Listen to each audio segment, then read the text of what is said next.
Many slur at the word soul and claim Marxist influence, so capitalism will use its enemy as an opiate. Interestingly, a generation after Blake, in Illinois, Abraham Lincoln, schooled in classical dialectics, but unaware of Blake, reached similar conclusions, not this time in respect to art, but in respect to politics.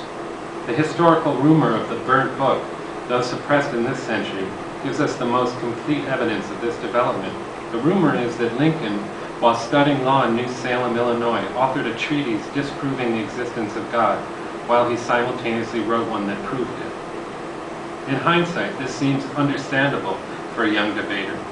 But the former treatise disproving God's existence, when his employer Samuel heard about it, was destroyed.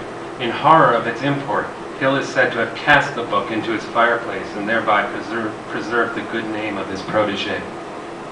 The rumor would not be so suggestive were it not for the amount of religious posturing Lincoln used to become president.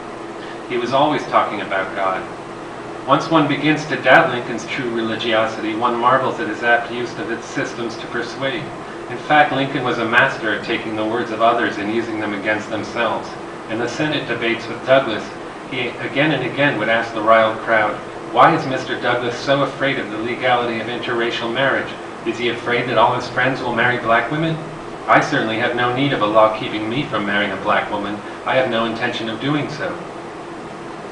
Lincoln was elected because he never said he wanted to abolish slavery. He wanted to stop its spread.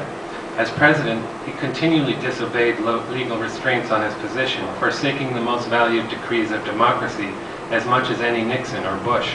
That was in '92, I said. While simultaneously propagating them in public. When he freed the slaves, Lincoln did so quietly, saying the Union needed more soldiers. This was not true. Lincoln, like Blake, took care to understand and propagate all sides of the systems he wished to transcend. He was the first and only politician artist in American history, a thinker for whom the map was a kind of canvas. He stands as a model of the redeeming confidence man, of the great American two-faced politician.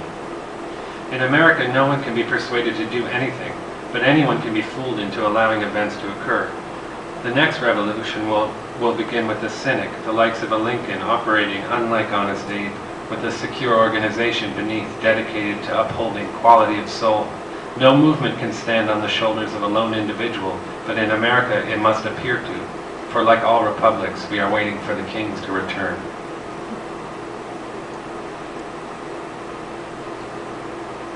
I found then this magazine that I think it's still published. It's called New York Arts.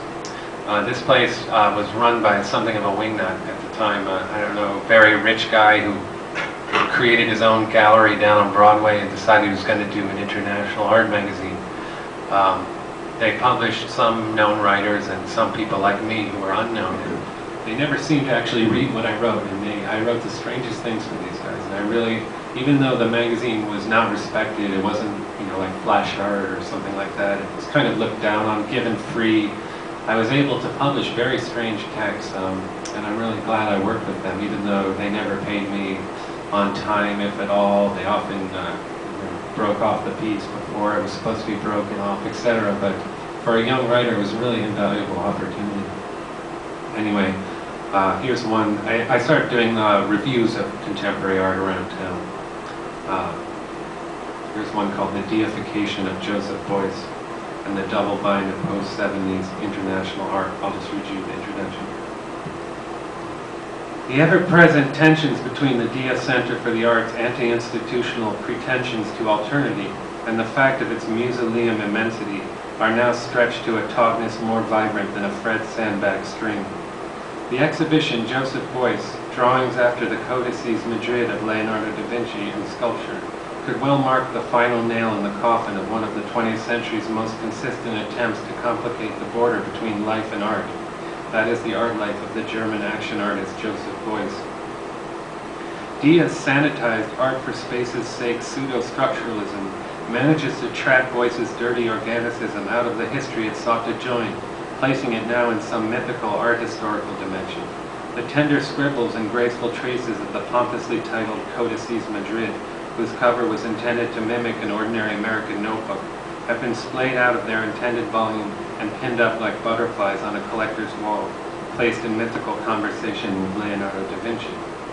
When for his piece I Like America and America Likes Me in 1974, Boyce landed at Kennedy Airport, wrapped himself in felt, and immediately took a limousine to the Block Gallery to meet the coyote who would become his constant companion there for the next 7 days. He was engaged in what was then a worldwide project to shed art of its ahistorical pretensions and transform and be transformed by the shape of the actual. The detritus of this great 74 performance has now been yanked back from the old to the new world and assembled like a natural history museum diorama, minus the stuffed coyote, in a back room as Aus Berlin Noten vom Coyote. The Dia brochure informs us Boyce hoped to take his art to a more diverse audience, outside of the art museum and gallery.